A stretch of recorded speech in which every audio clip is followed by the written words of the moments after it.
இங்க சசிங்கிறவங்க ஹோம் மேக்கரா இருக்காங்க. ஹோம்மேட் பிசினஸா வீட்லயே லட்டு செஞ்சு சேல் பண்றாங்க. சசியோட ஹஸ்பண்ட் கார்ப்பரேட்ல வேலை பார்க்குறாரு. பொண்ணும் பையனும் இங்கிலீஷ் மீடியம்ல படிக்கிறாங்க. சசி பெருசா படிக்காததால இங்கிலீஷ் சரியா பேச வராது. அதை வச்சு எப்ப பாரு அப்பாவும் பொண்ணும் இன்சல்ட் பண்ணிட்டே இருப்பாங்க. பையனும் மாமியாரும் தான் சசிக்கு ஆறுதல் சொல்லுவாங்க. ஒரு நாள் ஸ்கூலில் பேரண்ட்ஸ் டீச்சர் மீட்டிங் வைக்கிறாங்க. சசியோட ஹஸ்பண்ட்க்கு ஆஃபீஸ் ஒர்க் இருக்கிறதால இவங்க தான் போகிறாங்க. வந்திருக்கிற பேரண்ட்ஸ் எல்லாம் இங்கிலீஷில் பேசுகிறப்போ சசி தான் ஹிந்தியில் பேசுகிறாங்க. பிரின்ஸிபல் கிட்ட கூட ஹிந்தியில் தான் பேசுகிறாங்க.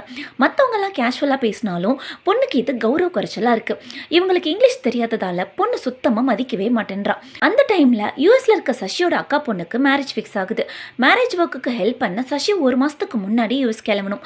பட் ஆஃபீஸ் ஸ்கூல் எல்லாம் இருக்கிறதால சசி மட்டும் தனியாக கிளம்புறாங்க. ஃப்ளைட்டில் போகிறப்போ எப்படி பேசணும்னு வீட்டுக்காரர் சொல்லித்தராரு.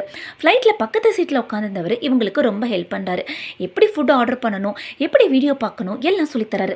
ஆனால் ஒரே இங்கிலீஷ் மூவியாக இருக்கிறதால வீடியோ பார்க்காம இருக்காங்க. ஸோ அவரே ஒரு ஆக்ஷன் மூவிக்கு ஹிந்தியில் டிரான்ஸ்லேட் பண்ணி ஹாப்பியாக போகிறாங்க.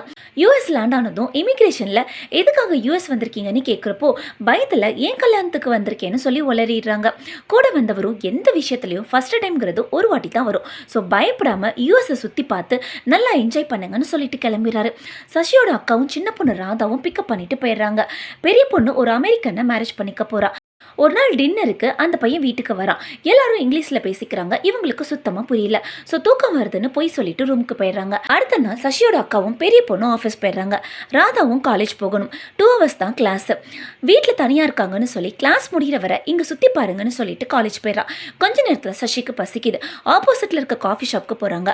காஃபி ஆர்டர் பண்ணுறாங்க. ஆர்டர் எடுக்கிற லேடி நிறைய வெரைட்டி சொல்லி எந்த காஃபி வேணும்னு கேட்குறாங்க. ஆனால் அவங்க பேசுகிற இங்கிலீஷ் இவங்களுக்கு சுத்தமாக புரியல. பின்னாடி வேற கியூ பெருசாகிருச்சு. அந்த லேடி ஒரு பக்கம் டென்ஷன் ஆக சசிக்கு ரொம்ப பதட்டமாகிருச்சு.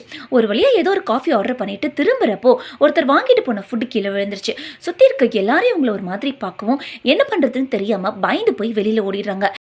இங்கிலீஷ் தெரியலங்கிற காரணத்தினால இப்படியெல்லாம் அசிங்கமாக போச்சுன்னு யோசிச்சு ரோட்லேயே அலறாங்க.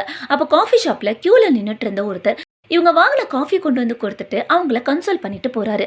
அப்போ ராதாவும் வந்துடுறா. அங்கே வந்து ஒரு பஸ்ஸில் 4 வாரத்தில் இங்கிலீஷ் பேசலாம்னு சொல்லி ஸ்போக்கன் இங்கிலீஷ் கிளாஸ் அட்வர்டைஸ்மெண்ட் பண்ணியிருக்காங்க. அந்த நம்பரை நோட் பண்ணி வீட்டுக்கு போனதும் மொதல் வேலையாக கால் பண்ணி விசாரிக்கிறாங்க.